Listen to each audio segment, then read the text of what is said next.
Namaste and welcome back to my short mini blog. This is the day 6 of learning handstand push-up. आजको मेरो एक्सर्साइजको सुरुवात same as before स्ट्रेचिङबाट सुरु गर्छु। आज मेरो पुल डे हो। एक्सर्साइज स्टार्ट पुलअपबाट गर्छु। पुलअप विथ वेट भए पनि proper form and technique is the most important. हिजोको भन्दा आज अलि रेस्ट धेरै गर्छु। वेट सेम भए पनि kettlebell को weight 8 kg छ।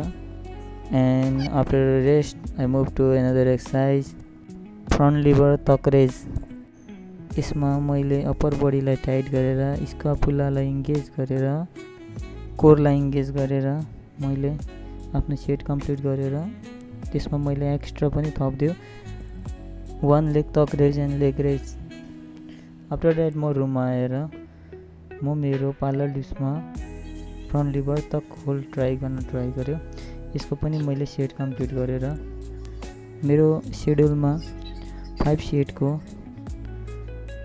5 to 15 सेकेन्ड होल्ड थियो, तर मैले त्यो भन्दा नि एक्स्ट्रा गर्यो, 25 सेकेन्ड जति होल्ड गर्यो। Actually for progress over time is very essential. Stretching एकदम राम्रो भएको हुनाले मलाई एकदम हल्का फिल पनि भइरहेको थियो। Actually, the stretching is very essential.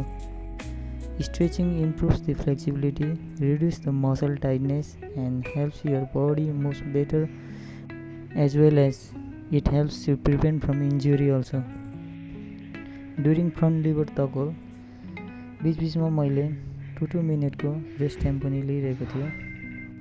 And I moved to the next exercise. This exercise is called Australian row. यसको मैले 3 सेट गर्यो। इच सेट मैले 12 to 15 रेप गर्यो। And this will be my final exercise. बाहिरको सनसेटको view एकदम राम्रो थियो, चारैतिर हरियाली।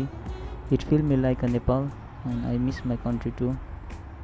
Okay guys, today is this much. Thanks for watching. See you on my next video.